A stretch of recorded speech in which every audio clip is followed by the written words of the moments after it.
Salam hörmətli şagirdlər və müəllimlər. Bu günləri biz sizlə Yeni Nəşr Kodera kitabından 11.1 Python suallarına baxacağıq. Gəlin vaxt itirmədən birinci sualdan başlayalım. Kompilator nə edir? Kompilator translatorun bir növüdür. Translatorun iki növü var idi bildiyimiz kimi. Biri interpretator, digəri isə kompilator. Interpretator sətir-sətir ilkin proqramı maşın proqramına çevirirdi. Kompilator isə bütövlükdə oxuyur, ilkin proqramı bütövlükdə oxuyur və maşın koduna çevirir. Yəni cavab olur C variantı. Növbəti ikinci sualda. Kompüter proqramının hazırlanma mərhələləri ardıcıl nömrələyin. Yəni kompüter proqramının hazırlama mərhələlərin ardıcıl nömrələyək, ardıcıl deyək. Birinci layihə və onlara olan tələblərin təhlil olunmasıdır. Yəni biz bir proqram quran zaman, daha doğrusu belə deyək, biz bir proqramı hazırlayan zaman ilkin olaraq biz orada layihəyə olan tələbləri təhlil etməliyik. Yəni birinci, dördüncü götürürük. Daha sonra biz proqram layihəsini hazırlamalıyıq. Həmin o layihəyə tələblərdən istifadə edərək proqram layihəsini hazırlamalıyıq.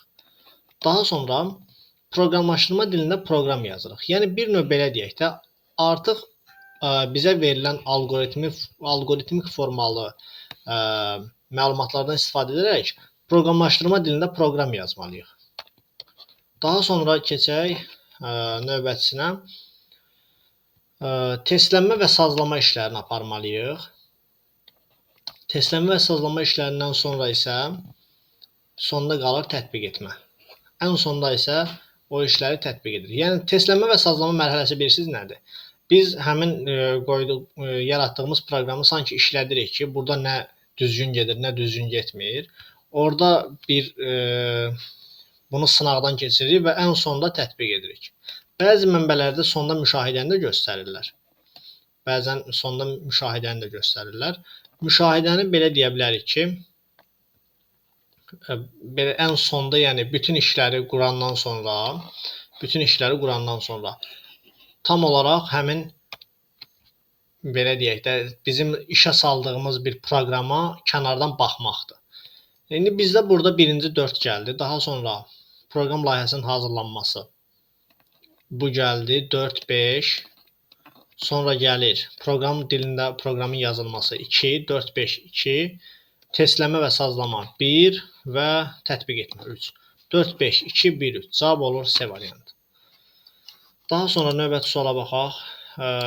Python proqramlaşdırma dilində int tipi nəyi bildirir? Int tipi integer tipi olub, integer və ədəd tipini bildirir. Tam ədədləri, tam ədədləri bildirir. Dördüncü, proqramlaşdırma dilində məsələnin proqramının yaradılması mərhələsinin ardıcıllığını müəyyən edin. Bayaqki sualdır. Bayaq dediyimiz kimi birinci tam olaraq bizdə gəlir, belə deyək, tələblərin təhlil olunması, daha sonra layihələndirmə, yəni birinci 2 gəlir, sonra layihələndirmə, daha sonra kodlaşdırma, yəni bunu biz keçirik, bir növ belə deyək, Python kodun, yəni proqramlaşdırma dilində kodun yazırıq, kodlaşdırma gəlir, sonra testləmə və sazlama 3, daha sonra tətbiq etmə və müşayiət. 2, 1, 6, 3, 5, 4. Baxaq növbəti suala. Uyğunluğu müəyyən edin. Layihələndirmə nədir? Tələblərin təhlili nədir? Testləmə və sazlanma nədir? Layihələndirmə, gəlin baxalım. Deyir ki, bu mərhələdə proqramın düzgünlüyü, onun işinin səmərəliliyi, konkret olmayan hərəkətlər dayanıqlığı. Xeyr, bu bizdə sazlanmadır. 3-ə A yazaq. Yəni, baxın, burada proqramın düzgünlüyü, onun işinin səmərəliliyi, konkret olmayan hərəkətlər dayanıqlığı. Yəni, bir növ burada artıq nə yerinə yetirilir? Sınaqdan keçirilirmiş kimi götürülür. Yəni, haradasa səhvlər varsa, onları aradan qaldırır. Yəni, buna bu variant, A variantı bizim testləmə və sazlanmamız adlanır. B variantını oxuyaq. Bu mərhələdə proqramçı üçün texniki tapşırıq hazırlanır. Bu mərhələdə proqramçı üçün texniki tapşırıq hazırlanır. Artıq burada Bu adlanır layihələndirmə. Nəyə görə? Yəni biz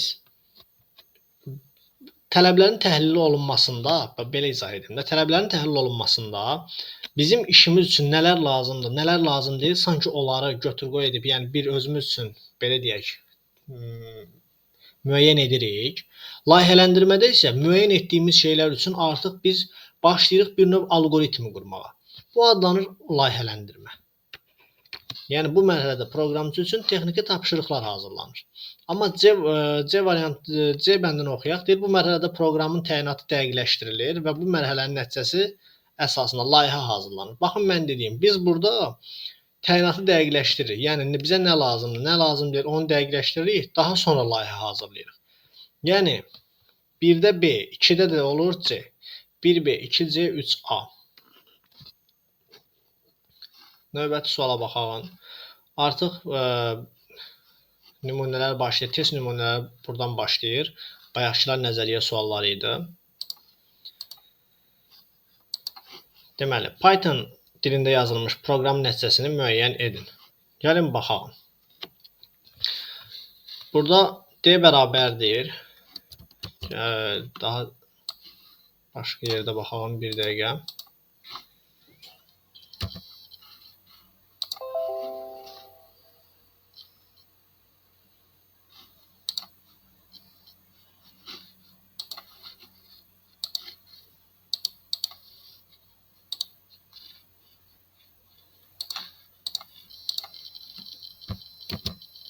Aha. Python dilində yazılmış proqramın nəticəsini müəyyən edin. Bildiyimiz kimi biz birinci ilkin olaraq mötərizələrin içərisini həll etməliyik. Mötərizənin içərisində burada 15 çıxılsın 7 yazılıb. 15-dən 7 çıxanda 12. Gəlin burada qeyd edəyən 12. Daha sonra 5-i 12-yə vurmalıyıq. 60. Ya baxın, 5 vurulsun 12. Çıxılsın 2, 2 dənə ulduz 3. Bu yazılış o deməkdir ki, yəni 2 üssü 3. Yəni bu ulduz işarələri qüvvət deməkdir. 2 üssü 3 bizə 8 verir. 5 vurulsun 12. Daha doğrusu 15-dən 7 çıxdıqda 12 yox. Üzr istəyirəm, texniki səhvə yol verdim. 15-dən 7 çıxdıqda 8. 5 vurulsun 8 çıxılsın 2 üssü 3. 5 vurulsun 8 çıxılsın 2 üssü 3. Daha sonra bölünsün 4. Baxın, bölünsün 4. Çıxılsın 3. Burada birinci bölmə əməliyyatı yerinə yetirilir. Daha sonra çıxma əməliyyatı. 5 8-in 40 edir. 40-dan biz çıxırıq 8-i. Daha sonra bölürük 4-ə və çıxırıq 3-ü. 40-dan 8 çıxanda 32. 32-ni 4-ə böldükdə 8. 8-dən də 3 çıxanda biz alırıq 5-i.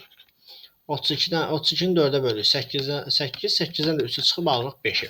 Cavab olur 5.0 amma. Niyə? Yəni burada hər hansısa bir variantda sadəcə bizə 5 versəydilər və baxın burada 5.0 və yaxud da burada da 5 versəydilər əgər, biz bu 5-i götürməyəcəkdik. Cavab olur 5.0. Çünki əsasən bu bölmə məsələlərində, yəni bölmədə və qüvvətdə bizə float ədəd verilir. Float, yəni həqiqi tip ədədlər verilir. Ona görə biz cavabı tam olaraq 5.0, yəni float tipində götürürük. Keçək növbəti suala. Cavab yəni burada olur 5.0. Daha sonra baxaq 7-ci nümunəyə. 7-ci nümunəyə də bizə bayaqki kimi proqramın yazılan mərhələlərindən danışır. Burada eyni ilə göstərir. Müşayiəti soruşur, tətbiqi soruşur və kodlaşdırmanı soruşur. Deməli, gəlin oxuyaq. Deyir, bu mərhələdə proqramın istismar müddətində xətaları müəyyən edilir və proqramın işləməsi ilə yeni tələblər formalaşdırılır. Baxın, yenidən oxuyuram. Bu mərhələdə proqramın istismar müddətində xətalar müəyyən edilir və proqramın işləməsi ilə yeni tələblər formalaşdırır. Baxın, proqramın istismar müddəti o deməkdir ki, proqramın istifadə olunma müddətində xətaları müəyyən edilir. Biz proqramın işləmə müddətində xətaları nə vaxt tətbiq görə bilərik, götürə bilərik? Yəni, belə deyək də, tapa bilərik. Yalnız müşayiət edən zaman tapa bilərik də biz xətaları. Deməli 1-də A olur. Yəni A-nın qarşısına yazaq 1. Daha sonra oxuyağım B variantını, B bəndini. 1-ə A yazaq. Deməli, bizə deyir ki, bu mərhələdə algoritm qurulur və algoritmin əsasında proqram hazırlanır. Aha, bu mərhələdə algoritm qurulur və algoritmin əsasında proqram hazırlanır. Proqram hazırlanması kodlaşdırmada gedir. Baxın, adında da gördüyü kimi kodlaşdırmada proqram qurulur. Deməli, 3-də B olur. Bu mərhələdə proqram istismar edilməyə başlayır. Avadanlıqlar proqrama uyğun olaraq köklənir və proqramda işləyəcək istifadəçilərə təlimlər keçirilir. Yenidən oxuyuram. Bu mərhələdə proqram istismar edilməyə, yəni işləməyə başlayır. Avadanlıqlar proqrama uyğun olaraq köklənir və proqramda işləyəcək istifadəçilərə təlimlər keçirilir. Bu isə bizim proqramımızın, belə deyək, tətbiq mərhələsində baş verir. Aydındır? Yəni biz qurduğumuz kodları artıq belə deyək, tətbiq üçün həyata keçiririk. Burada gedir C variantı. Yəni 1A, 2C, 3B. Cavab olur C variantı. Daha sonra burada 8-ci sualda xüsusi bir işləmək üçün olan bir moduldur. Gəlin 9-cu suala baxalım. 9-cu sualda bizə yenidən modullar verib. Pil, tikinti və match. Baxın, biz buradan matchdən bilə bilərik ki, match riyazi bir moduldur. Yəni 3-ə C yaza bilərik. Daha sonra pil və tikinti modulları verilib. Pil görüntülərlə işləmək üçün moduldur. Yəni 1-ə B, 2 isə oyun proqramlarının yazılması üçün moduldur. Burada A deyə bilərik. 1B, 2A, 3C. Bu modullar haqqında məlumatlar əsasən Pythonda çox da istifadə olunmur. Pythonda əsasən hesablama işlərinə, çox da bu nəzəriyyə nümunələrinə üstünlük verilmir. 10-cu suala baxalım. Proqramda dəyişən nəyə deyilir? Proqramda dəyişən proqramın gedişində qiyməti dəyişməyən kəmiyyəti xeyr. Dəyişməyən kəmiyyət ola bilməz. Yəni adından məlum olduğu kimi proqramın gedişində qiyməti dəyişə bilən kəmiyyətə deyilir. Aydındır? 11-ci suala baxalım. A-nı 10 verib, B 10 vurulsun 2. Baxın, bu vurma işarəsidir. Deməli, B-miz nə olur? B bərabərdir 10 vurulsun 2, üstə gəlsin 3. Yəni 23 olur. Daha sonra A bərabərdir B bölün B 2 flash A. Bu 2 flash uşaqlar, bu 2 flash tam bölmə deməkdir. Tam bölmə. Yəni bir ədədi digərinə bölür, bir ədədi digərinə bölür. Onun tam hissəsini götürür. Nümunə üçün qeyd edirəm, məsələn burada. Mən 25-i ona tam böldükdə, bax 2 flash ilə qeyd edirəm. Tam hissə nə olur? 2. Deməli bu ifadə mənə 2-ni verir. İndi gəlin bu dediyimi tətbiq edəyim. Deməli B bərabərdir 10 vurulsun 2 plus 3. B-miz oldu 23. İndi deyirəm ki 23-ü böl A-ya. A-mız nə idi? 10. 23-ü A-ya böləndə tam hissə nə olur? 2. Deməli, mən A dəyişənimin də qiyməti oldu 2. İndi mənə deyir ki, B bərabərdir A plus B. B-miz 23 idi. Yəni, B bərabərdir də yazaq burada. B-miz 23 idi. Üzərinə də A-nı gəldim 2. B-miz oldu 25. Sonra sonunda B-ni çap edir. B-miz olur 25. Növbəti suala baxalım. Deməli, bu da bir riyazi ardıcıllıq misalıdır. Məsələn, A plus B-nin kvadratı bölünsün 3 vurulsun B minus C. Uşaqlar, bunu belə yaza bilərik. A plus B kvadrat olaraq 2 ulduz bölünsün. İndi biz elə eləməliyik ki, burada məxrəci sanki ayrı bir mötərizə göstərək ki, ifadə bir-birindən qarışmasın. Məsələn, 3 vurulsun B minus C-yə. Baxın, mən bu ifadədə burada mötərizə qoymasam, bax, burada bu mötərizələri qoymasam, mənim ifadəm çox fərqli bir olar, bir şey alınır. Gəlin, göstərim nümunə üçün. Mən əgər bu mötərizələri qoymasam, bu ifadənin mənası o deməkdir ki, A plus B kvadratı bölünsün 3 vurulsun B minus C. Əgər mən burada bu mötərəzələri baxın, başqa rənglə qeyd edəcəm. Bu mötərəzələri burada qoymasam, bu ifadənin sanki bu mənanı verər. Yəni bu mötərəzələr olmasa, bu ifadəni verər. Biz ona görə də bu mötərəzələri burada qeyd eləyirik ki, bizim alınan ifadəmiz bu olsun. Cavab olur burada A plus B'nin kvadratı 3 vurulsun B minus C. D variantı. Baxaq növbəti suala. Python proqramlaşdırma dilində hansı növ ədəd yoxdur? Burada cavab nədir? Uzun həqiqi. Bəli, uzun həqiqi. Baxın, uzun tam ədəd tipi var. Uzun həqiqi tip var. Həqiqi tip float adlanır. Kompleks var, tam int adlanır və s. Bu kompleks tip əsasən abituriyentlərdə çox da istifadə olunmayan tiplərdir. Uzun tam ədəddə artıq o qədər də istifadə olunmur. Yəni olmayan tip uzun həqiqi tipdir.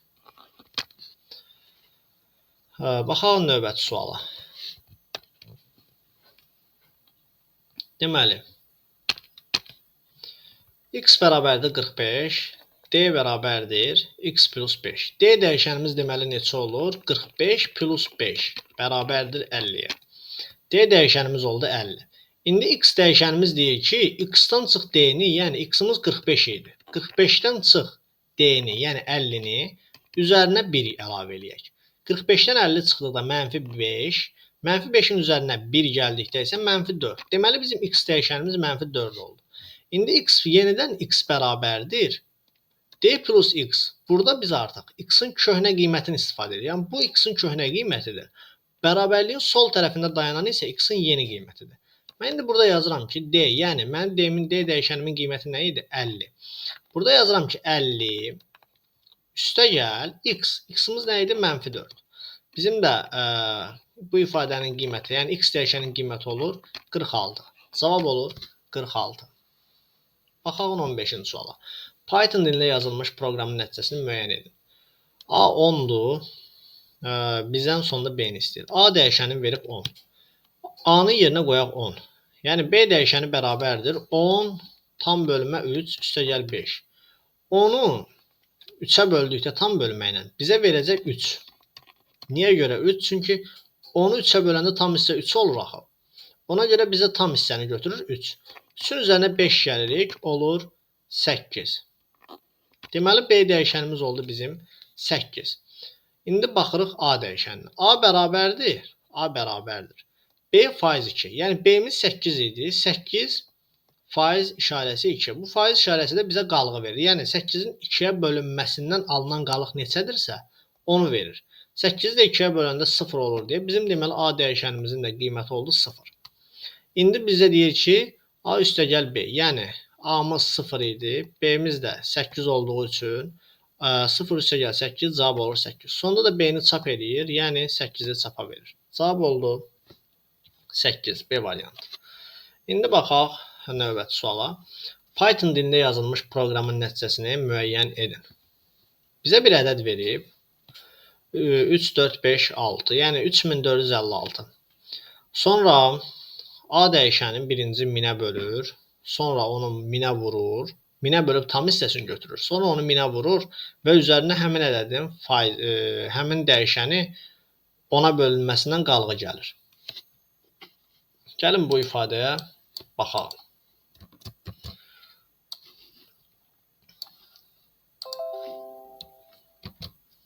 Deməli, 3, 4, 5, 6. Yəni 3456 belə deyək. 3456. 3456-nı burada nə edir? Yazıram. A bərabər olur. 3456-nı bölür 1000-ə. Sonra həmin ifadəni yenidən 1000-ə vurur. 3456-nı 1000-ə bölünməsindən. Bu burada yazılıb, yenidən yazmıram. 3456-nın A-nın yerinə 3456 yazırıq. 1000-ə bölünməsinə alınan qalıq nədir? Daha doğrusu alınan tam hissə nədir? 3456-nı 1000-ə böldükdə 3 olur. 3'ü bax, bura bizə 3'ü verir. 3'ü vururuq 1000-ə. 3 vurulsun 1000. Üstünə gəlirəm. 3456-nı 10-a böləndə qalıq nə olur? 6. 3456-nı 10-a böldükdə qalıq 6 olur. Üstünə gəlirəm 6-nı. Cavab olur 3 vurulsun 1000, üstə gəl 6. Yəni 3006. Cavabımız olur D variantı. Sonda da baxın, həmin A dəyişənini çapa verir. Yəni 3006-nı çapa verir. Cavab olur D variantı. Növbəti suala baxalım. 17. Pythonda yazılmış nəticəni müəyyən edin. Yenidən həmin demək olar ifadədir. Baxın, burada da 3456-nın birinci 10-a bölünməsindən alınan qalığı tapır. 3456-nın 10-a bölünməsindən alınan qalıq 6-dır. 6-nı vurur 1000'ə. Olur 6000. Baxın, yazdım. 6-nı 1000'ə vurur. Oldu 6000. Üzərinə də gəlir 3456-nın 10-a bölünməsindən olan tam hissə. 3456-nın 10-a bölünməsindən alınan tam hissə 345'dir. Burada da eləyir cavab 6345. Növbəti. Python proqramlaşdırma dilində tam bölmə işarəsi hansıdır? B variantı. Tam bölmə işarəsi budur. Daha sonra bu bölmə işarəsidir, bu qalıq işarəsidir, bu da qüvvət işarəsidir. Bu da əsasən qoşa nöqtə if şərt blokundan sonra, if şərtindən sonra istifadə olunur. 19-cu suala baxalım. Python dilində yazılmış proqram nəticəsini müəyyən edin. A bərabərdir salam sətrini verib bizə. B bərabərdir A nöqtə split A. Baxın, split, A nöqtə split o deməkdir ki, mən bu nəzəriyyə hissələrin keçmişəm və kanalda yerləşdirmişəm.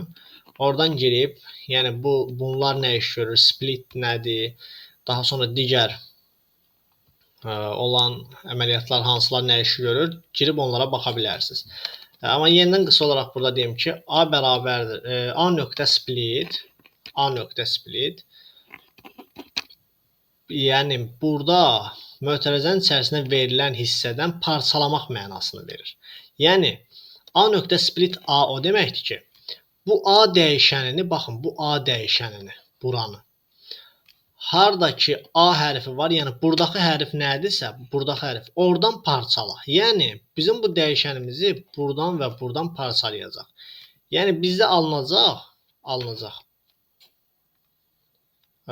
A bərabərdir, bizə alınacaq A bərabərdir list alınacaq. Bu listin içərisində, yəni bu sətri, split sətri listə, yəni siyahıya çevirən bir, belə deyək də, proqramdır. Alınır S vergül. Daha sonra hansı qalıb burada? L vergül və ən sonunda qalan M. Yəni bu cürlə baş verir. Cavab olur SLM, bu da D variantı. 20-ci suala baxalım. 20-ci sualda yenidən bir refresh verək buna.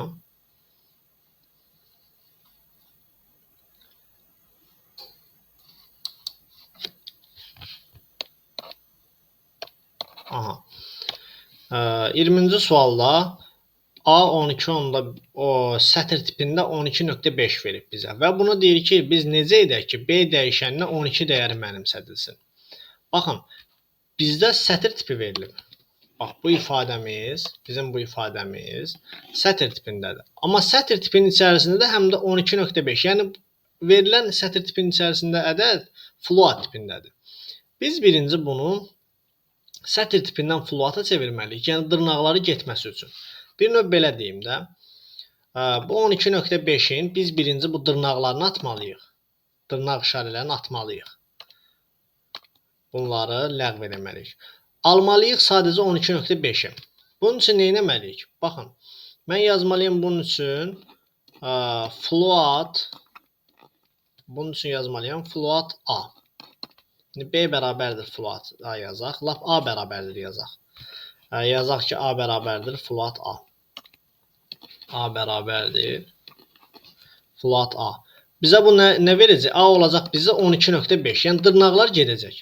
Sonra mən indi bunu tama çevirmək üçün yenidən yazmalıyam ki, A bərabərdir, məsələn, int a. Deməli, indi burada nə olur a-mız? Artıq 12.5-in də tam hissəsini götürür, a olur 12. İndi bizə burada deyir B dəyişəninə mənimsət. Yəni burada yazdığım A-ların yerinə B yazıb B dəyişəninə mənimsədərik. İndi amma biz bunu tam olaraq daha mürəkkəb formada yazsaq, yəni bu yuxarı hissədən yazım. Mürəkkəb formada birinci iç-içə yazsaq, yəni sanki bu formada da iç-içə yazsaq belə yazaram. Yazıram ki float A, daha sonra int həmin ədədi bir intə çevirirəm. Bunu da mənimsədirəm B dəyişəninə. Yəni float A bizə A-nı verəcək. Sonra həmin A-nı intin içərisində tam hissəsini götürəcəyik. Buradan da biz eyni ilə bu Y variantındakı olan halı yazırıq bura. Yəni bizim yazdığımız bu Y variantında olandır. Daha sonra baxalım 20-ci suala. 20 yox, hətta 21-ci sualımıza.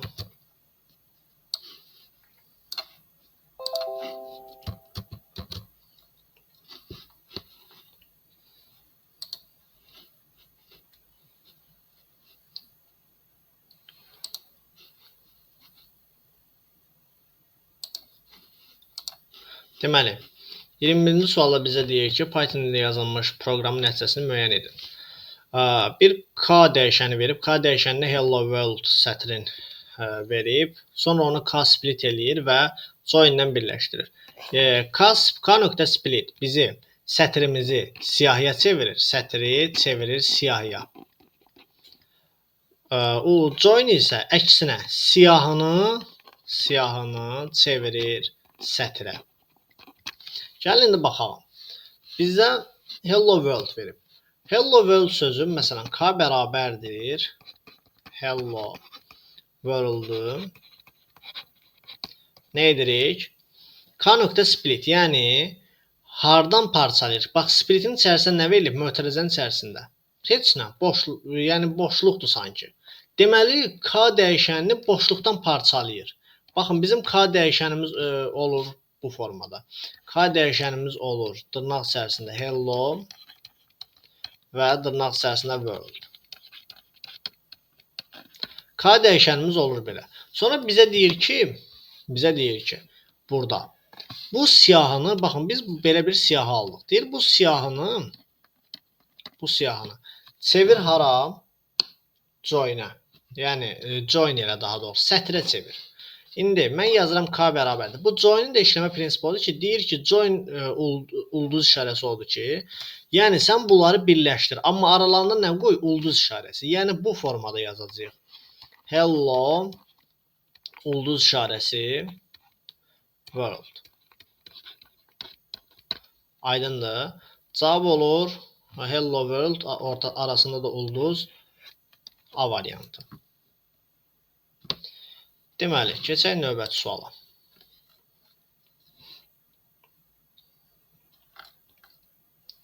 X dəyişəninin 3-ə bərabər olduğu variant hansıdır? Buradakı X bərabərdir. X dəyişənin 3-ə bərabər olduğu variant. Bu deyil. Cavab B variantı. Int 3. Yəni 3 burada sətirdir. Onu çevirir nəyə? Ədəd tipinə, tam tipə. 23-cü suala baxaq. Hansı ifadə A dəyişənin dəyərini bir vahid artırır? A bərabərdir A plus 1. A bərabərdir A plus 1. Bu bir vahid dəyəri artırır. Yəni A köhnə qiymətin üzərinə 1 gəlir. 24-cü sual. Python dilində yazılmış proqramın nəticəsini müəyyən edin. X-imiz 5-dir, Y 6-dır. X bərabərdir Y-ə. Yəni X artıq nəyi mənimsətdi? 6-nı. X-imiz oldu 6. Y də bərabər oldu X-a. Y nəyə bərabər oldu? X 6 idi, axı Y də oldu 6. C də bərabər oldu X plus Y. 6 plus 6, yəni 12. C-miz də sona çapa verir. Nə olur C-miz? Cavab olur 12. Daha sonra 25-ci suala baxalım.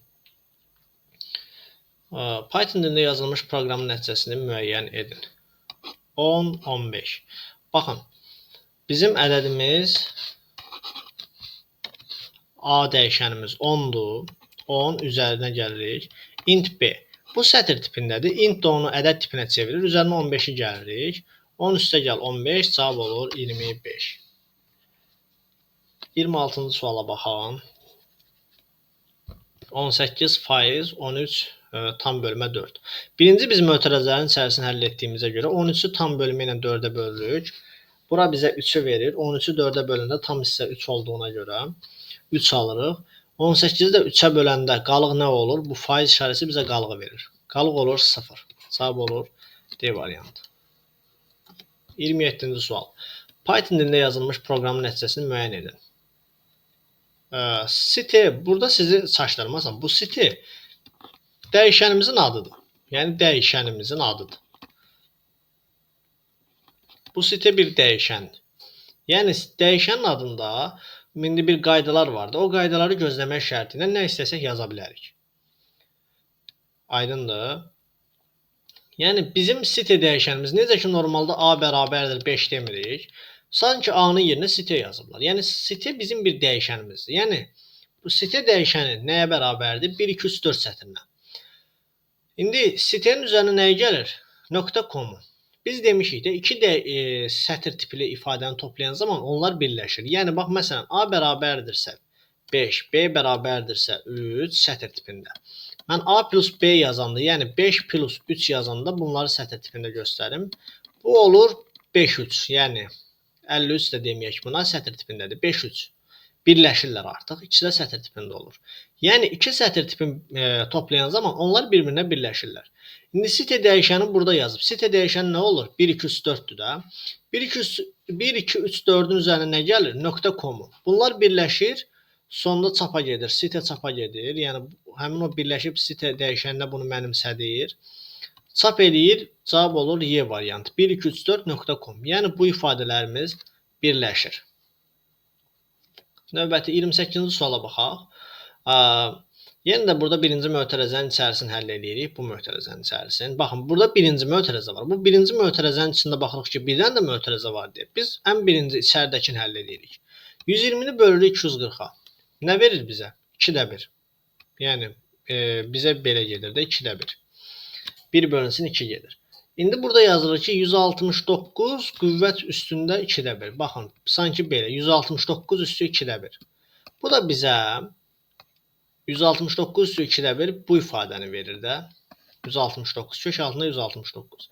İndi bəziləriniz çaşıb bunu 13 deyib müəllim cavab 13-dür. D variantı yazdım. Niyə B çıxır deyə bilərsiniz. Çünki qüvvət ifadədə bayaq dedim. Qüvvət ifadələrdə float tipli ədəd gəldiyinə görə bizə 13.0 verir.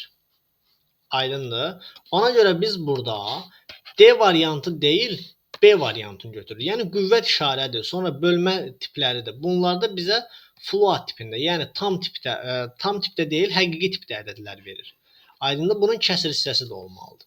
Ona görə cavab olur B variantı. 29-cu sualda 18 13 yenidən 4. Gəlin baxalım. Bu 13-ü 4-ə böləndə mötərizə var deyə birinci buranı yazıram. 13-ü 4-ə böləndə tam hissə nə olur? 3. Tam hissə olur 3. 18-i də 3-ə böləndə qalığı nə olur? 0. Cavab oldu D variantı. Baxalım 30-cu suala. Python dilində yazılmış proqramın nəticəsini müəyyən edin. A-mız 15-dir sətr tipində, B 17-dir ədəd tipində, int tipində. 15 sətr tipində. Üzərinə gəlirəm nəyi? B ədəd tipindədir. Baxın, amma onu str eləyir. Yəni string sətr tipinə çevirir. String eləyir, belə deyək. 17 olur dırnağın içərisində. Biz 15 ilə 17-ni stringdirsə, yəni ikisi də sətirdirsə toplayanda bizə alırıq 15-17 birləşik. Cavab olur 15-17. Yəni 30-cu sualda cavab olur D variantı. Baxalım 31-ci suala. Python dilində yazılmış proqramın nəticəsini müəyyən edin. Burada yenə də bu içəridə olan mötərizəni hesablayırıq. Yəni 2 üssü 3 bir də üzəri 2. Yəni sanki bu deməkdir. 2 üssü 3 üssü 2. Aydındır. Biz də buradan alırıq ki 2 üssü 3 üssü 2-dən belə bir şey alırıq ki 2 üstü 3'ümüz bizim neçə deməkdir? Yəni burada bilirsiniz necə gedir. 2 üstü 3'ümüz neçə deməkdir deməyək. Baxın, bu ifadənin əsas yazılışına fikir vermək lazımdır ki, burada sizi çaşdırıb bu tipdə götürməyin ki, 2 üstü 3'ün üstü kvadratı gedir. Bu xeyr, bu belə getmir. Yəni bunun yazılışı əslində belə deyək, 2 üstü 3'ün üstündə kvadratıdır. Yəni bu 3'ün kvadratı deyil, bu ədədin kvadratı. Yəni 2 üstü 3 bizə nə verir? 8. Bu 8'in kvadratıdır. 8'in də kvadratı bizə verir 64. Aydındır. Baxaq 32-ci suala. 4 üstə gəlinsin. 4'ün kvadratı vurulsun 3. Bölünsün. Baxın, birinci bu mötərizənin için həll eləmək lazımdır. 4 üstə gəlinsin. Bax, birinci qüvvəti həll edirik. 4'ün kvadratı neçə edir? 16. Sonra vurmanı həll edirik. 16'nı 3'ə vururuq. Olur 48. Yazıram burada 48. Daha doğrusu burada yazaq. Yəni bura bizə 48'i verir. 48'in üzərinə 4 gəlirik. Oldu 52. Sonra onun bölürük 2'yə, vururuq 3'ə.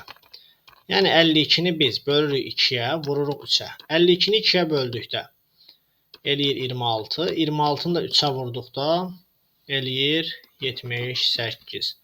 Cavab olur B variantı. Sonra 33-cü sualda 7 çıxılsın 2 üstəyənsin 5. Yəni printdə verib ifadəni deyir ki, nə çap olunacaq. Gəlin baxalım.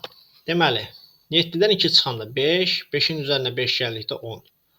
Daha sonra 10'u vururuq 4'ə, eləyir 40. Yəni bilirsiniz niyə? Vurma toplama vurma bölmə əməliyyatları verildiyi ardıcıllıqla gedir. Yəni biz burada sadəcə əsas birinci mötərizənin için həll etdikdən sonra vurmanı bölməni biz verilən ardıcıllıqla edirik. 7'dən 2 çıxırıq 5, üstünə 5 gəlirik. Bura bizə verir 10. Sonra 10'u 4'ə vururuq. Olur 40. 40'ı bölürük 2'yə. Vururam 3'ə. 40'ı 2'yə böləndə 20. 20'ni də 3'ə vuranda cavab olur 60. Növbəti 34-cü suala baxaq. Deməli, proqram icra edilən zaman klaviaturadan 1, 2, 3, 4 sətri daxil edilərsə, 1, 2, 3, 4 sətri yox, 1 sətri daxil olunur. O sətirdə 1 boşluq, 2 boşluq, 3, 4 sətri daxil edilərsə, A dəyişəni hansı dəyəri mənimsədiləcək? Deməli, bizdə burada input daxil edir 1, 2, 3, 4 sətri inputun yerinə. Dırnaq içərisində A dəyişən nə olur? 1, vergül də heç yoxdur. 1, 2, 3, 4. Aralarında boşluq olmaqla A dəyişəni bunu alır. İndi burada split boşluq verilib. Bu o deməkdir ki, baxın, split boşluq o deməkdir ki, yəni bu ifadəni boşluqlardan parçala. Mən sizə demişdim ki, split nə edir? Sətri siyahıya çevirir. Yəni bizim dəyişənimiz A dəyişənimiz olacaq 1, vergül 2, 3 və 4. Yəni bizim daxil etdiyimiz bu sətri boşluqlardan parçalayaraq siyahıya çevirir. Aydındır? Boşluqlardan parçalayaraq siyahıya çevirir. Cavab olur 34'də B variantı. Baxaq 35-ci suala. Python dilində yazılmış proqramın təyinatını müəyyən edin. Burada bir ədəd daxil edir. Int input yazıb, yəni bir ədəd daxil edilir. Bu ABS model tipidir. Yəni həmin ədədin mənfi olsa belə müsbətə çevirir. Yəni daxil edilmiş artıq burada müsbət ədəd olur. Yəni mənfi ədəddən söhbət edilməz. Bu ABS moduldur. Sanki modul funksiyasını yerinə yetirir də, moduldur elə belə deyək. İndi ümumiyyətlə sizə bir şey deyim ki, proqram təyinatını müəyyən etmək üçün ən yaxşı hal yerinə bir ədəd qoyub sonda nə alınır, onu müqayisə etməkdir. Gəlin bizə elə eləyək. Məsələn, fikir verirsiniz, bütün ədədlərdə burada 3 rəqəmli gedir. Yəni elə buradan görmək lazımdır ki, 3 rəqəmli ədədlərdən danışır. Ona görə gəlin bir 3 rəqəmli ədəd daxil edəyim. Məsələn, 375. N'imiz olsun 375. N'in yerinə 375 daxil etdim. İndi A bərabərdir nəyə? A bərabərdir. Deməli, A bərabərdir 375 bölünsün 100 faiz 10. Bu o demək ki, 375-i 100-ə böləndə tam hissə nədir? 3. 3-ü 100-ə böləndə qalıq nədir? Elə 3. Deməli, bizim A-mız oldu 3. B-də nədir? B-də 375-i bölürük tam olaraq 10-a, faiz yazırıq 10. Deməli, biraz səliqəsiz halında yazılığım. Gəlin bunu daha səliqəli qeyd edeyim buradan. Baxın, B-də yazıram ki, 375 B bərabərdir. 375 10 faiz 10. Yəni 375-i 10-a böləndə tam hissə nə olur? 37. 37-ni də 10-a böləndə qalıq nə olur? 7. Deməli, B dəyişənimizin də qiyməti olur 7. A-mızı 3 tapmışdıq, B-ni 7. C-ni tapağın. C də N faiz 10 bizə nəyi verir? N faiz 10. N'imiz 375-dir. Bölürük 10-a. Nəyi tapırıq? 375-in 10-a bölünməsində alınan qalığı. Yəni 5-i. C'miz də olur 5. Baxın, A-mız oldu 3. Bunları silin biraz. A-mız oldu 3. B-miz oldu 7. C'miz oldu 5. Bizim də daxil etdiyimiz ədəd 375 idi. Fikir verdinizsə, A, B, C bizim ədədimizin rəqəmlərini alır. Və sonda A, B, C-ni çap edir. Yəni, mən belə bir şey deyərəm ki, deyirəm, daxil edilmiş ədədin rəqəmlərini çapa verir. Baxın, variantları oxuyalım. Daxil edilmiş 3 rəqəmli ədədin rəqəmlərinin cəmini. Xeyr, cəmini yox. Rəqəmlərinin sayını çap edir. Xeyr, sayını da çap etmir. Daxil edilmiş 3 rəqəmli ədədin rəqəmləri arasında boşluq olmaqla çap edir. Bəli. Niyə boşluq olmaqla çap edir? Çünki burada sep funksiyası var printdə və o susmaya görə burada verilməyib deyə, o da susmaya görə arasında boşluq olmaqla çap edir. Yəni biz ədədin rəqəmlərini susmaya görə arasında boşluq olmaqla çap edir deyə bilərik. 35-də C variantı. Gəlin 36-cı suala baxalım.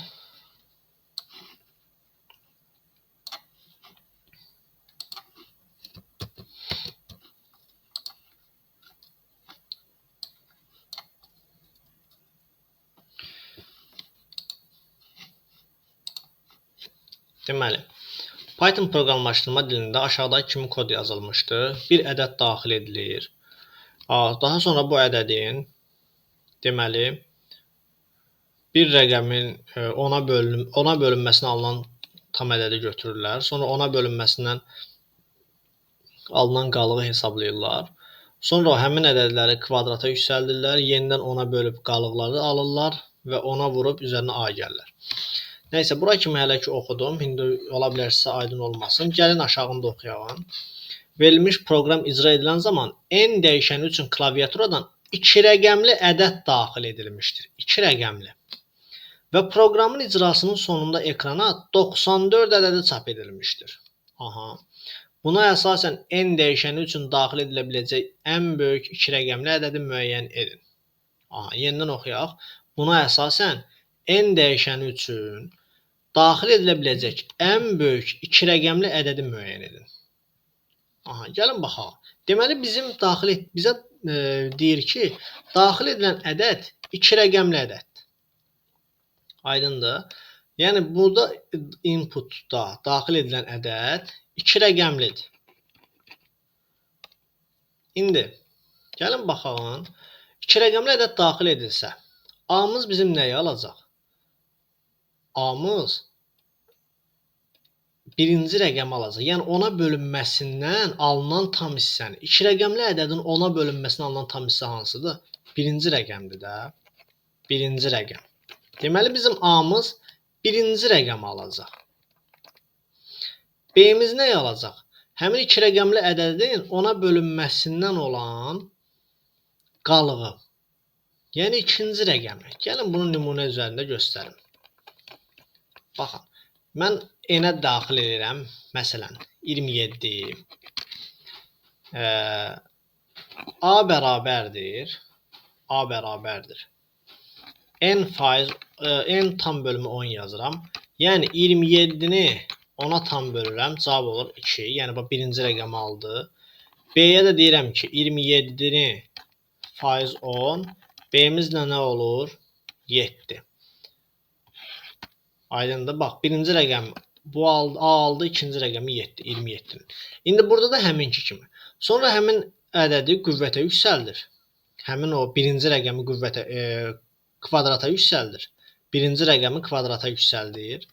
Eləcə də ikinci rəqəmi də kvadrata yüksəldir. Sonra həmin ədədləri yenə bölür 10-a qalığı tapır. Həmin ədədləri. Sonra vurur 10-a üzərinə A-nı gəlir. Və alır nəyi? 94. 94-ü alması üçün buradan biz bilməliyik ki, B-nin yerinə yalnız 9 qoyanda, A-nın da yerinə yalnız 4 qoyanda 94 olur. Axı bizə burada özü deyir ki, 94 ədədi çap edilmişdir. Yəni sonda 94 ədədi çap edilmişdirsə, B 9-dur, A da nədir? 4-dür. Aydındır. Deməli, buradan B-ni 9 alıbsa, A-nı da 4 alıbsa, belə bir şey ortaya çıxır. Yəni, buranı biraz səliqəyə salağım. Belə deyək. Deyirəm ki, yəni bu hissədən yazım, qarışmasın. Deyirəm ki, B 9-dur, A-nı da 4 alıb. Necə? B ədədini 10-a bölüb 9 alıb. A-nı da 10-a bölüb 4 alıb. İndi biz belə düşünməliyik ki, bundan əvvəl bəs nə iş görüb A-la B-ni neyniyib? Bundan əvvəl A-la B-ni kvadrata yüksəltmişdim. Bundan əvvəl A-la B ədədini kvadrata yüksəltmişdim. İndi elə bir ədəd bizə lazımdır ki, kvadratın sonu 4 ilə qutarsın, 4 rəqəmi ilə.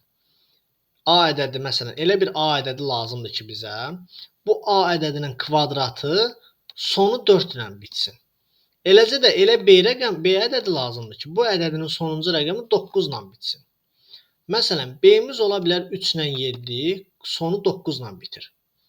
A-mız da ola bilər sonu 4 ilə bitən 2, kvadratı yəni 4 ilə bitən 2 ilə 8. Aydındır. İndi bizə deyir ki, daxil edilə biləcək ən böyük ədədi, ən böyük 2 rəqəmli ədədi yəni müəyyən edin. Ən böyük 2 rəqəmli ədəd dediyinə görə biz 2 ilə 3-ü götürmürük, 8 ilə 7-ni götürürük. Yəni A ədədimiz bizim 8-dir, B ədədimizə 7-dir. Yəni ədədimiz olur 87. Yenidən bu misalın yerinə 87-ni qoyub yazın. Baxın, biraz qarışıq gedə bilər bu tip misallar. İndi siz bunu tam başa düşmək üçün n ədədinin yerinə 87 qoyun. Baxın burada. 87 qoyun. Hesablayın. 94-ü alacaqsınız və onda proqramın mahiyyətini, bu Python proqramlaşdırmasının, proqram kodunun mahiyyətini başa düşəcəksiniz. Yəni cavab olur 87 A variantı.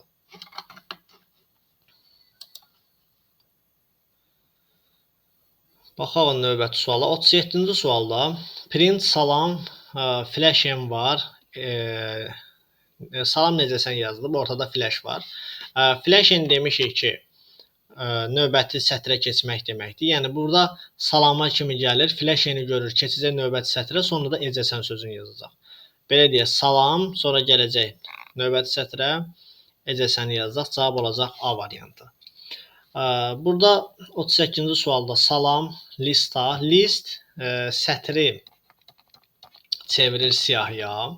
Yəni, sətrin hər bir elementin siyahı tipində yazır. B variantındakı kimi. Məsələn, S-i 1, A-nı 1, L-i 1. Yəni, bu formada bir-bir siyahıya alır. 38-də də olur B variantı. Daha sonra növbəti suala baxalım.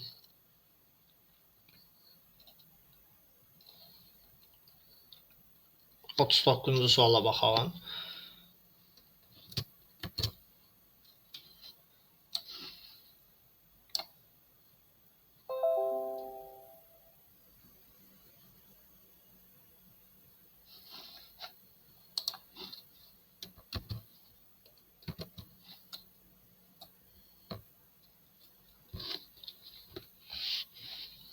Deməli, bizə 1, 2, 3, 4, 5 verib, sepdə verib tre, c, sıra, flash, n. Deməli, sepin funksiyası odur ki, hər bir boşluqda, yəni burada verilən ədədlərin arasında vergüllər var. Bu vergüllərdə işləyir sep. Yəni bir burada işləyəcək. Baxın, bir sep burada işləyəcək. Bir burada, bir burada, bir də burada. Deyə bilərsiniz, müəllim, niyə bu sonuncuda işləmir? Çünki burada artıq sep ilə 5-in arasında da bu vergül. Yəni bu sadəcə öz aralarında olan vergüldə işləyəcək. Deməli belə olacaq. Bir yazılacaq vergüldə gələcək bu sepə. Sepdə nə işləyir? Trec, sıra, gələcək flash-eni görəcək, nə edəcək? Düşəcək aşağı. Düşəcək aşağı, bitəcək bundan da.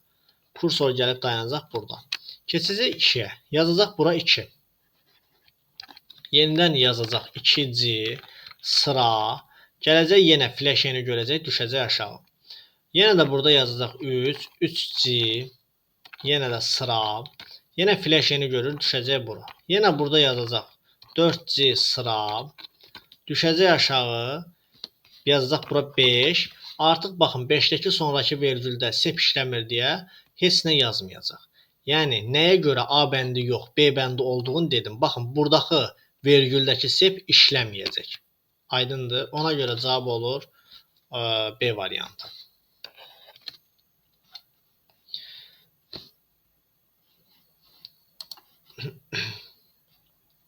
Baxalım növbəti suala.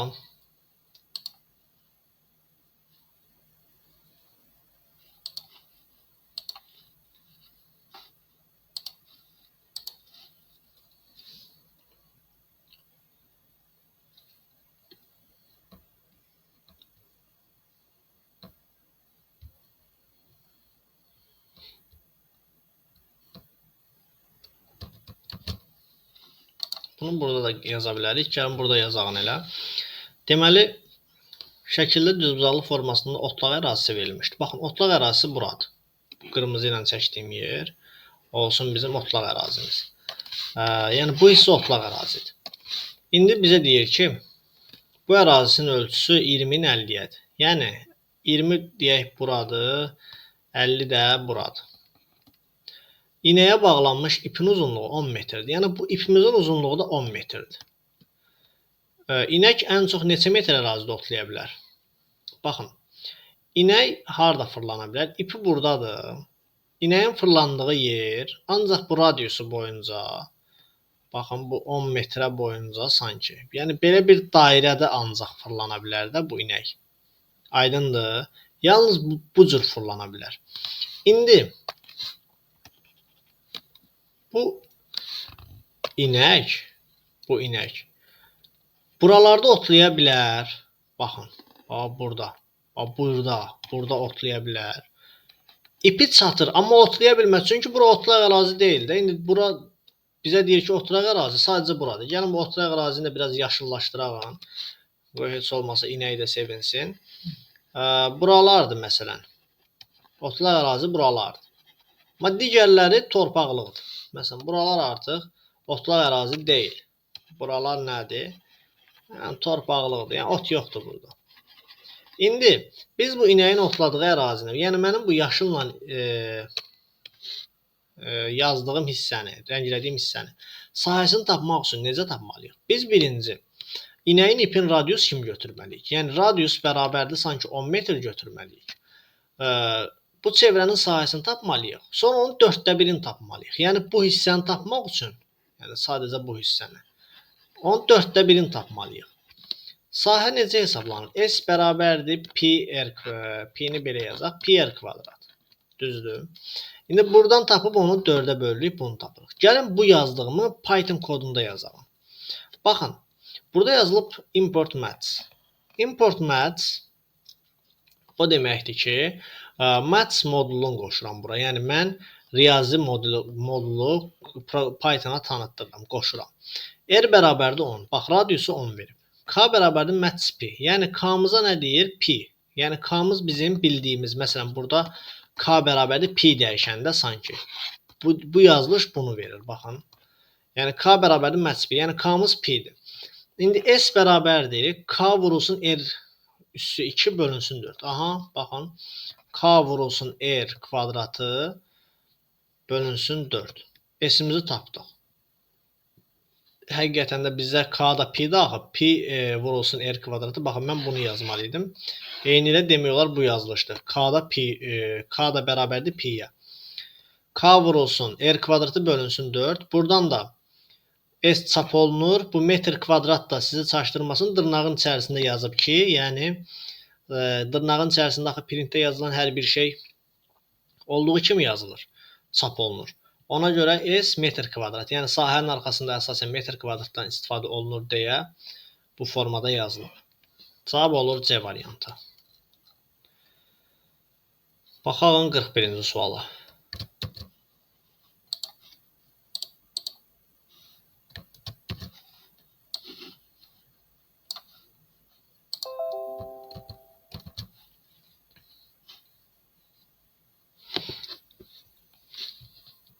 Python dilində yazılmış proqramın təyinatını müəyyən edin. Bir A ədədi daxil edilir. Daha sonra str A yazılır. Yəni bunu sətr tipinə çevirirlər. Sonra int A0. Yəni gəlin bir ədəd yazalım məsələn. A-nın yerinə daxil edəyin 3, 7, 4, 2. A-ya daxil etdik. Sonra bunu str edirlər. Yəni A-nı çevirirlər sətr tipinə. 3, 7, 4, 2. Çevirdik sətrə.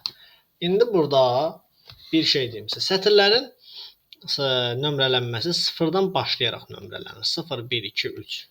Sətirlər sıfırdan başlayaraq üzərindən nömrələnə bilirlər. Mən burada əgər A bər A0 yazsam, A0 sıfırıncı element hansıdır? 3. Mənə 3 verəcək. Nə bilim, A2 yazsam, ikinci element hansıdır? 0, 1, 2, 4. Mənə 4'ü verəcək bu formada. İndi mən burada deyirəm ki, gəlin bura baxalım. Deyir ki, int A0 S bərabərdir. Int A0. A0'ımız nədir? 3. Sanki yazırıq int 3. Aydındır, A0'ın yerinə 3 yazdım. Üstə gəl. Int A, len A. Len A nə deməkdir? Len A bizim, baxın, len A yazıram bura. Len A bizim A siyahımız, belə deyək də, sətrimizin elementlərini sayır. 1, 2, 3, 4. 4 dənə elementimiz var. Yəni len A bizə verəcək 4'ü. Aydındır. A, len A 4. Bax, bura bizə verəcək 4'ü. A siyahısındakı elementləri sayır. Mən də sayıram 1, 2, 3, 4. 4'dən də çıxıran biri nə olur? 3. A3'ü tapıram. Aydındır. Deməli, int 3, üstə gəl int A3. A3'ümüz də nəyi verir bizə? 0, 1, 2, 3. 2'ni verir bizə. Yəni, 3 üstə gəl 2 int tipində. Cavab olur nə? 5. İndi mən baxdım, bu neynədir? 3 ilə 2'ni topladı. Yəni, birinci elementimdən sonuncu elementimiz, element dedikdə, yəni rəqəmini topladı. Birinci rəqəmlə sonuncu rəqəmi topladı. Yəni, mən deyirəm ki, bu proqram kodu ilk və son rəqəmlərinin cəmini çap edir. Baxın, B variantı. İlk və son rəqəmlərinin cəmini çap edir. Burada belə bir şey deyim ki, sizə. Baxın, bu yazılışı unutmayın. Bax, bu yazılışı unutmayın. Bu yazılış len A çıxılsın 1. Ədədin sonuncu elementinə sanki müraciət eləmək üçündür. Ədədin sonuncu. Sizə bu proqram qurmaq məsələlərində lazım olacaq. Necə? Len A sonuncu rəqəm verir bizə. Daha doğrusu, len A bizə ədədin rəqəmlərinin sayını verir. Len A açıq 1 isə, A len A açıq 1 isə, bax, A dəyişəni len A açıq 1 isə, bizə sətrin sonuncu elementinə müraciət edir. Bayaq indi sizə bir şey dedim burada danışıq əsnasında. Dedim ki, ədədi rəqəmlərini sayır. Əslində ədədin rəqəmlərini saymır, sətrin rəqəmlərini sayır. Yəni len sətirlərlə işləyir yalnız. Sətirlərlə işləyir. Yəni len bizə sətrin neçə elementi varsa onu verir. Baxaq növbəti suala. 42-ci sualla. 42-ci sual belə deyək, çox riyaziyyatla bağlı olan sualdır.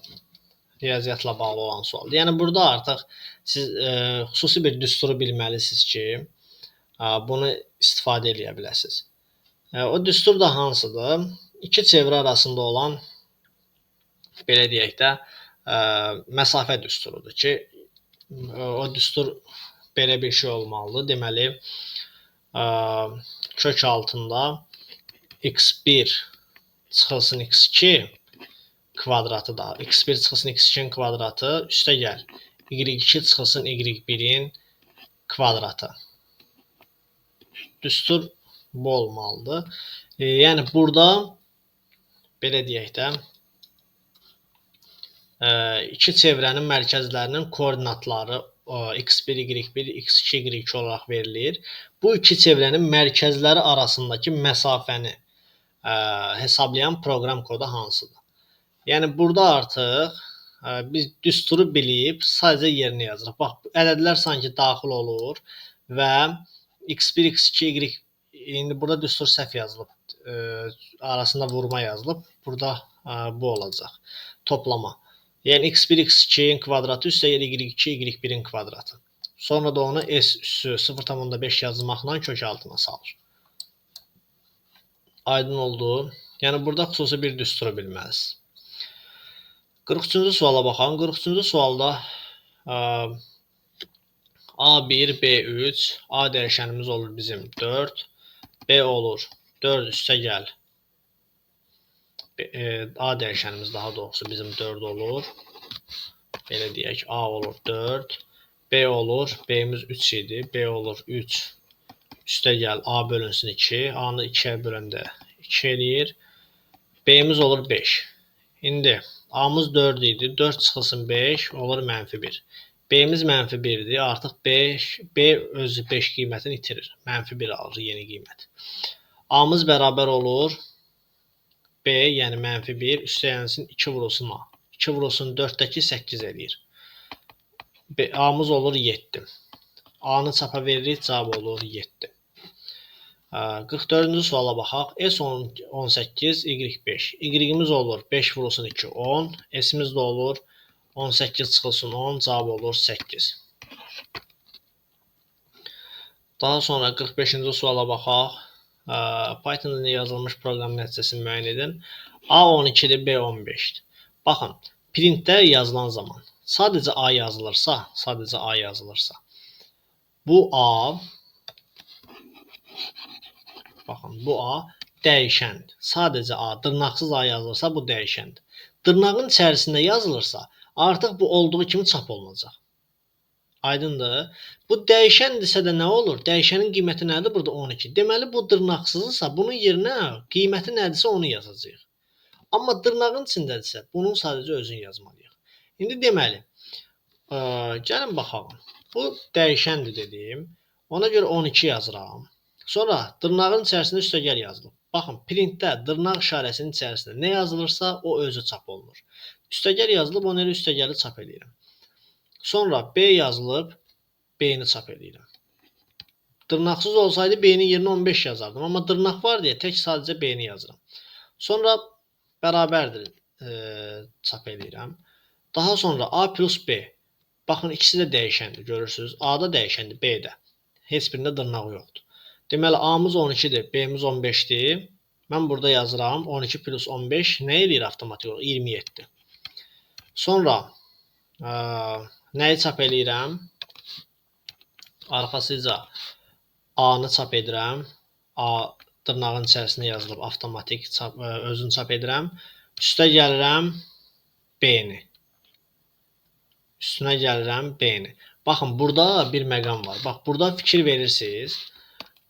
Üstəgəlin içərisində, üstəgəlin özündə dırnaq yoxdur. Yəni mən burada A sətrindən B sətrini toplayıram. Belə deyək də, A sətri üstəgəl B sətri mənasını verir. Bu da bizə olur AB. Artıq yəni bunlar birləşir.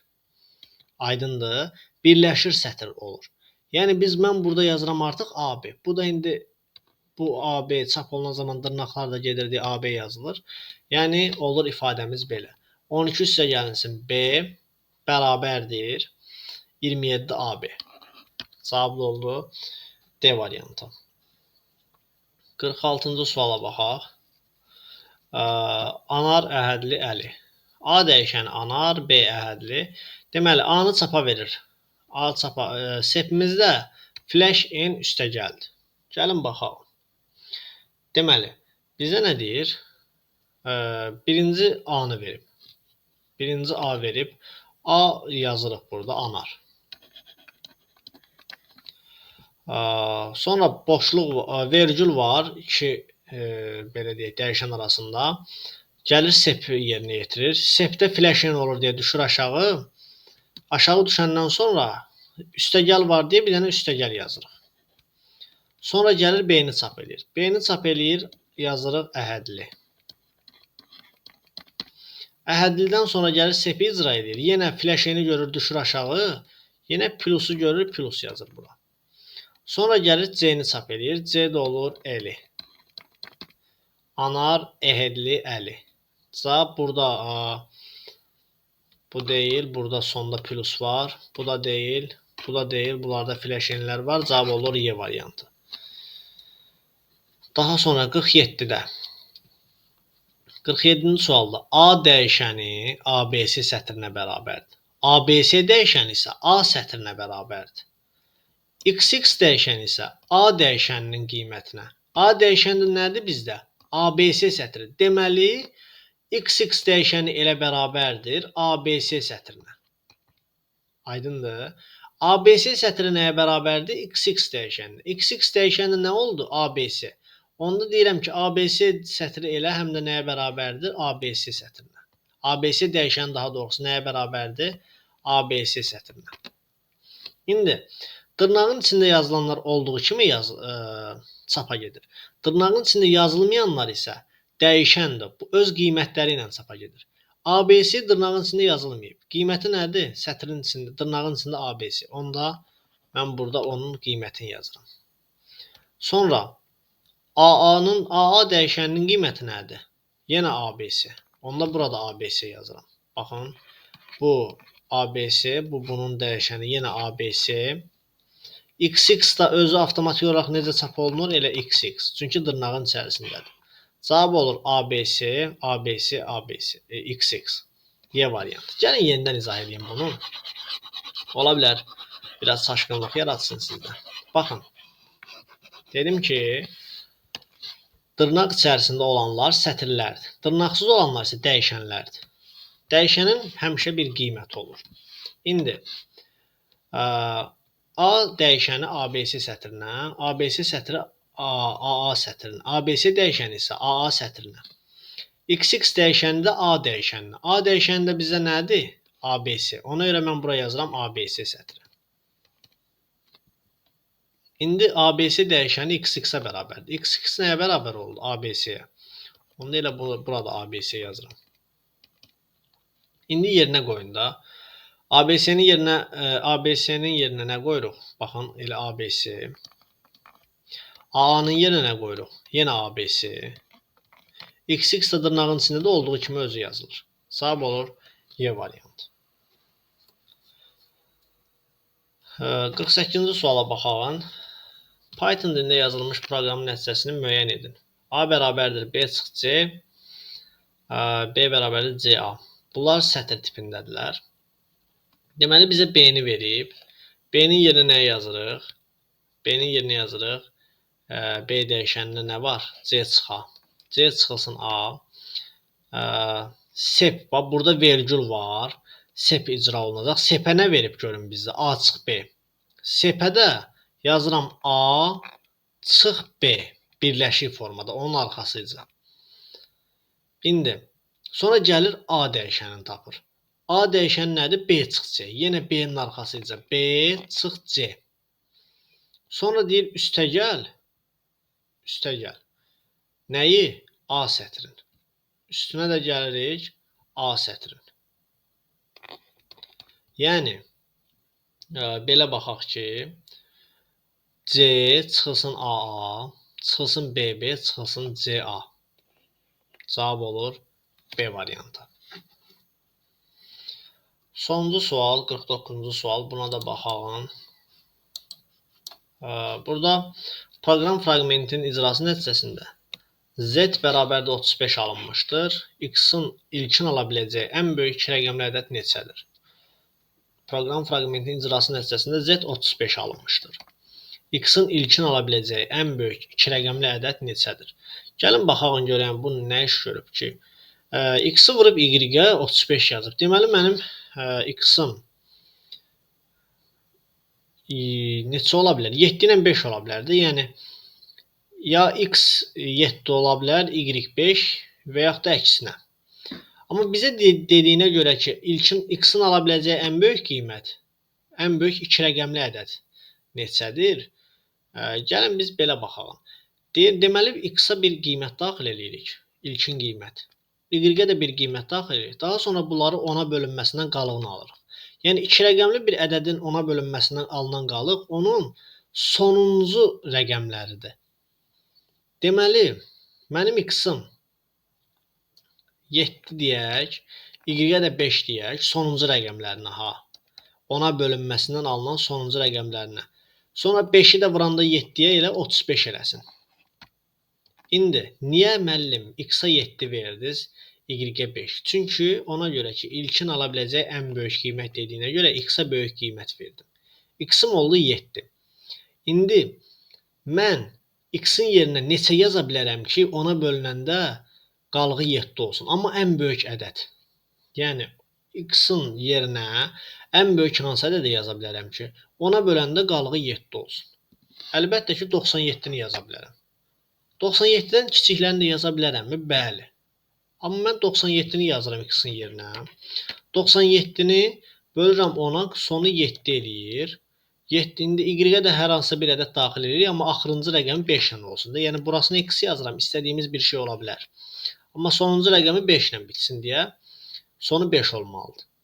Sonra 5-i də 7-yə vuranda 35-i gəlib burada alırıq. Cavab olur D variantı.